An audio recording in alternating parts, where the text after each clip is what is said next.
Hello বন্ধুরা, royal গাপ্পি চ্যানেলে আপনাদের সবাইকে স্বাগতম। আজকের ভিডিওটা আমার জন্য সত্যিই খুব স্পেশাল, কারণ আমি ভাবছিলাম আমার ট্যাঙ্কে মাত্র 50-60টা বেবি গাপ্পি আছে, কিন্তু পরের দিন সকালে ট্যাঙ্কে যা দেখলাম সেটা একেবারে বড় একটা সারপ্রাইজ। আজকে আপনাদের দেখাবো কিভাবে আমার অ্যাকোরিয়ামে 100টারও বেশি বেবি গাপ্পি হয়ে গেল। এগুলো হচ্ছে আমার প্রথম ব্যাচের বেবি গাপ্পি ফ্রাই। ওদের নিরাপদে বড় করার জন্য আমি আলাদা একটা ছোট গ্রো আউট সেট তৈরি করেছি।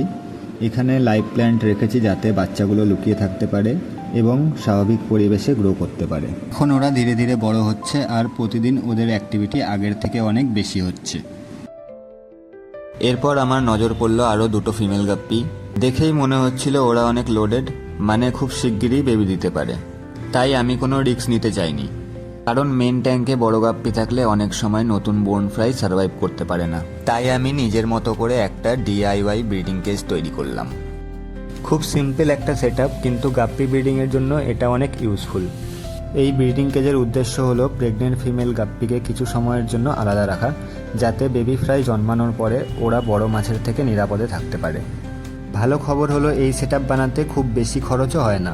ঘরে থাকা কিছু সাধারণ জিনিস দিয়েই খুব সহজে বানানো যায়। আপনারাও চাইলে ঠিক এইভাবে নিজের অ্যাকোরিয়ামের জন্য একটা DIY ব্রিডিং কেজ তৈরি করে নিতে পারেন। আমি পুরো প্রসেসটা ভিডিওতে দেখিয়ে দিয়েছি। সব কিছু সেট আপ করার পর খুব কেয়ারফুলি ফিমেল গাপ্পিগুলোকে ব্রিডিং কেজের মধ্যে শিফট করে দিলাম। এখন শুধু অপেক্ষা কখন ওরা বেবি দেয়।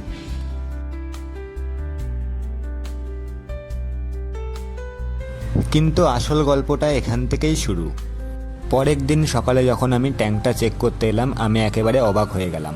লাইভ প্ল্যান্টসের মধ্যে চারিদিকে ছোট ছোট বেবি গাপ্পি সুইমিং করছে। প্রথমে বিশ্বাসই হচ্ছিল না এতগুলো ফ্রাই এসেছে। গাছের পাতার ফাঁকে শিকড়ের পাশে ট্যাঙ্কের চারিদিকে বেবি গাপ্পি লুকিয়েছিল। একটা দুটো না, গুনতে গিয়ে বুঝলাম সংখ্যা অনেক বেশি। সব মিলিয়ে এখন আমার ট্যাঙ্কে 100টারও বেশি বেবি গাপ্পি ফ্রাই আছে। সত্যি বলতে এত দ্রুত ব্যাক টু ব্যাক ব্রিডিং হবে আমি একদমই আশা করিনি।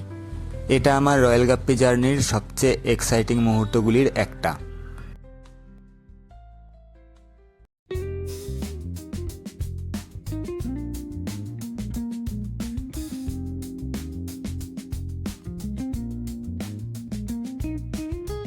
এবার ফিমেল গাপ্পিগুলোকে ব্রিডিং কেজ থেকে আবার মেইন ট্যাঙ্কে ফিরিয়ে দিলাম, কারণ বেবি ফ্রাইগুলোকে ইতিমধ্যে আলাদা গ্রো আউট সেটআপে রাখা হয়েছে। এখন ওরা সবাই নিজের নিজের জায়গায় সেফ আছে। এখন থেকে এই বেবি গাপ্পিগুলোর পুরো গ্রোথ জার্নি আপনাদের সঙ্গে শেয়ার করব। কতগুলো সার্ভাইভ করে, কত দ্রুত বড় হয়, আর পরে ওদের কালারেশন কেমন আসে, সব আপডেট এই চ্যানেলে পাবেন।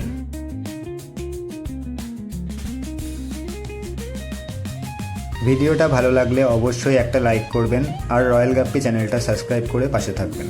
দেখা হবে পরের ভিডিওতে। ধন্যবাদ।